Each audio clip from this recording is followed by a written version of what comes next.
بطل من أول ما بيتولد عنده قدرة غريبة بيقدر يواجه بيها أي حاجة بتقف قدامه حتى لو أسد. وبيبدأ فيلمنا سنة 358 قبل الميلاد في ساحل موجود في شمال اليونان. في الوقت ده بنشوف واحد اسمه إيولاس متاخد رهينة على إيد شوية قراصنة، فبيطلبوا منه يحكي كل اللي يعرفه عن هيركليز. بنعرف إن أبو هيركليز اسمه زيوس وهو الإله زيوس، أما أمه كانت من البشر عادي اسمها الكميني. ملكة زيوس كان اسمها هيرا، كانت عايزة تنتقم من زيوس لأنه خلف من الكميني، لكن هيركليز ابنهم كان عنده قدرة غريبة وهي إنه يقدر يتصدى لأي حاجة. لما كبر اتطلب منه يقتل 12 وحش، ولو قدر يقتلهم هيرا مش هتعمل له حاجة، بعدها هتسيبه يعيش في سلام. في الوقت ده حارب هيركليز وحوش كتيرة، منهم أسد كان صعبان جدا إن أي سلاح يقتحم جسمه بسبب جسمه السميك، بس هيركليز الجبار قدر يقتله بإيديه الاتنين بس. القراصنة في الوقت ده ما كانوش مصدقين الكلام اللي إيلوس بيقوله وفاكرينه بيسرح بيهم. ساعتها هيركليز وصل علشان ينقذ الراجل، بس القراصنة ما خافوش منه رغم إنه كان لابس راس الأسد اللي موته، بس هم عددهم كان 40 راس فمش فارق لهم حاجة،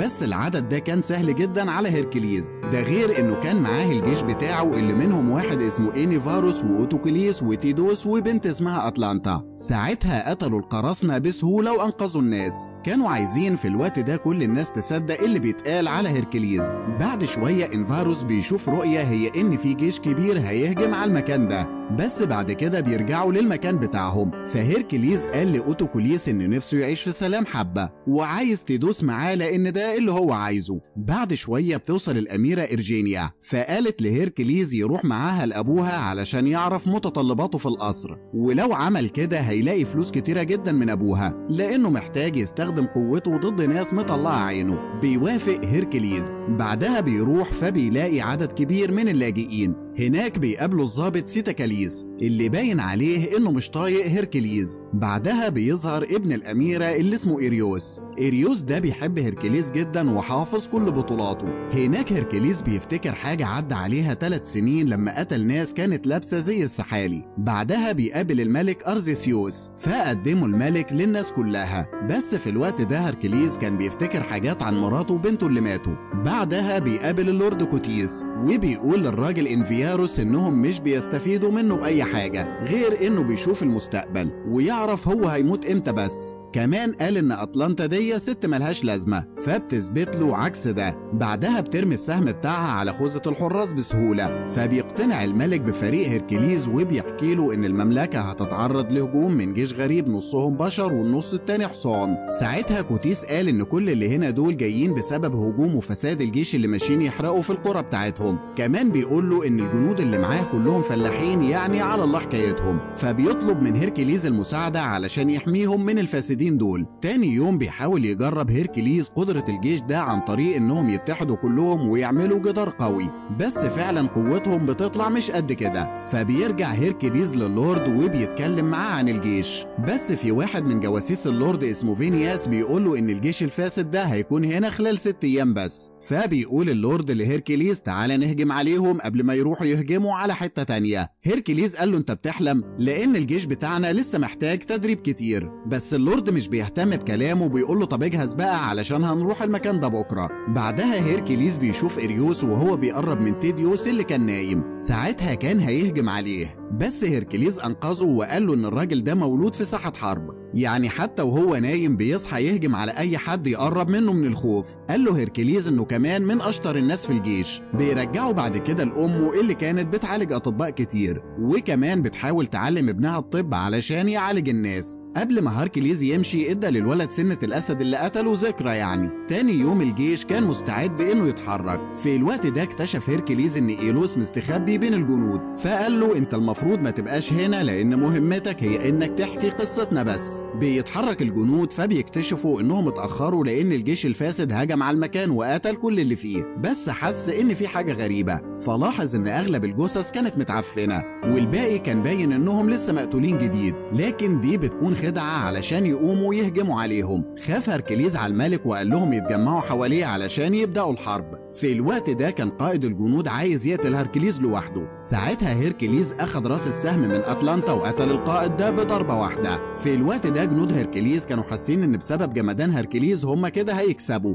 بس عدد الجنود كان كتير فبدأوا يعملوا جدار حماية للملك. في الوقت ده جه في دماغ هيركليز فكرة، هي إنه يركب مع انفياروس العربية بتاعتهم ويخبطوا الجنود. فعلا الخطة نجحت، فحس الجنود إنهم بيخسروا فهربوا على طول. بعدها رجع هيركليز للورد وقال له أنت السبب في موت العدد اللي مات، لأني حذرتك إننا لسه محتاجين وقت. ساعتها وافق وقال له خلاص خد وقتك يا عم. بس في الوقت ده في ضابط كان عايز يقتل الواد اللي قال لهم ان الجيش الفاسد هيكون هنا، وكان فاكر انه بيقول لهم على فخ علشان يوقعهم، لكن اوتوكوليس وقفه وقال له ان من دلوقتي هيبقى الجاسوس. بعدها راح للولد وقال له لو غلطت تاني انا ماليش دعوه. بعد شويه الاميره إرجينيا جت مع الاطباء. في الوقت ده الاميره هي اللي كانت بتعالج هيركليز، وكانت بتعمل كده بعيد عن اي حد علشان محدش ياخد باله ان هيركليز بشري زي الباقي. بعدها رجعت الهلاوس تاني لهيركليز اللي شاف مراته وبنته وهم مقتولين، فبيفتكر الامير لما طرده لانه كان فاكر ان هو المسؤول عن قتل مراته وطفله.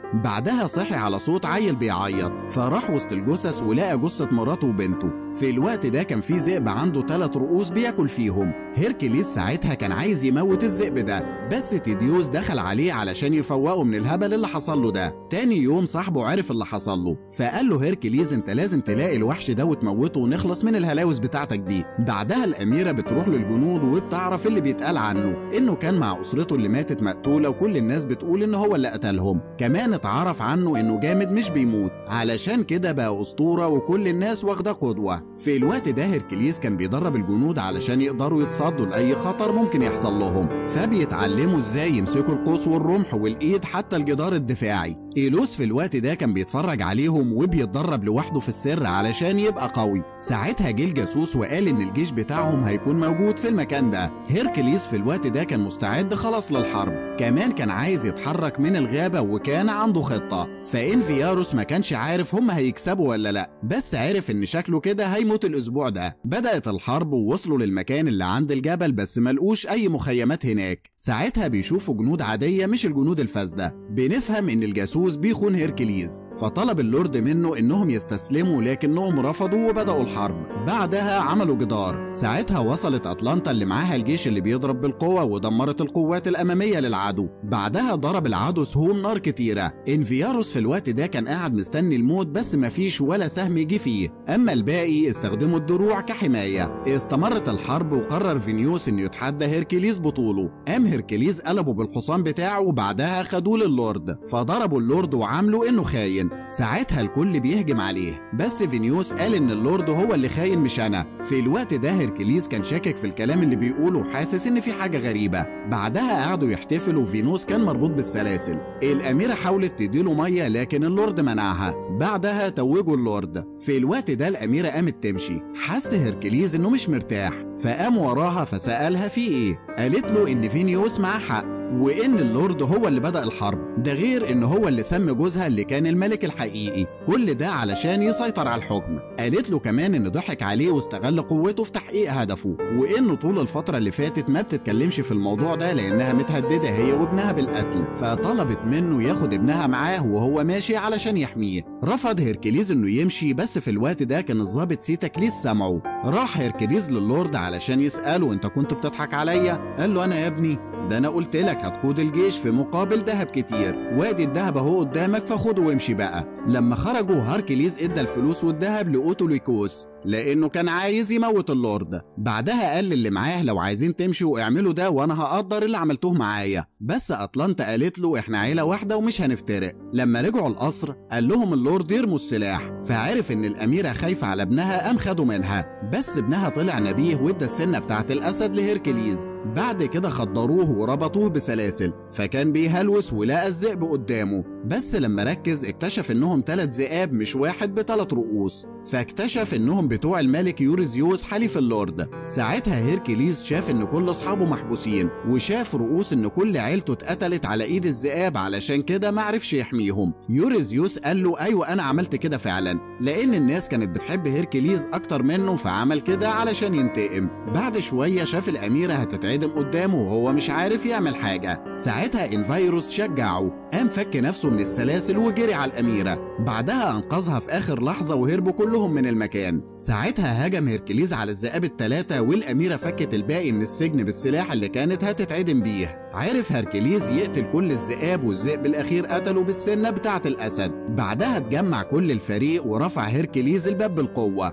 في الوقت ده كان في جنود حاولت توقفهم بس محدش عرف يعمل لهم حاجة. في الوقت ده كان في رمح نار هيقتل انفيروس اللي كان مستني الموت أصلا، لكن على آخر لحظة أنقذه هيركليز ورمى الرمح على اللي رماه. بعدها جري هيركليز ورا يوزريوس اللي قال له تعالى نحلها ودي، ده اللورد هو اللي خلاني اعمل كده في اهلك. رماه هيركليز على كرسي الحكم وانتقم لعيلته. بعدها وصل الضابط سيتاكليز، قام خنق هيركليز، لكن قبل ما يموت وصل ايولاس وانقذه من الموت. شكروا هيركليز. بعد كده خرجوا لقوا الواد ابن الاميره ماسكينه وبيهددوا بذبحه لو هيركليز ما استسلمش. ساعتها جت السكينه في رقبه الراجل ده من اوتوليكوس، فجري الولد على امه بس اللي بيحميه كان تيديوس. في الطريق خد تيديوس كام سهم لحد ما مات. اتأثر هيركليز بموت صاحبه. بعدها وقف الجيش كله ورمى عليهم تمثال، بعدها قتل اللورد. في الوقت ده كله عرف ان هيركليز بقى هو الملك الحقيقي وكلهم بقوا تحت سيطرته.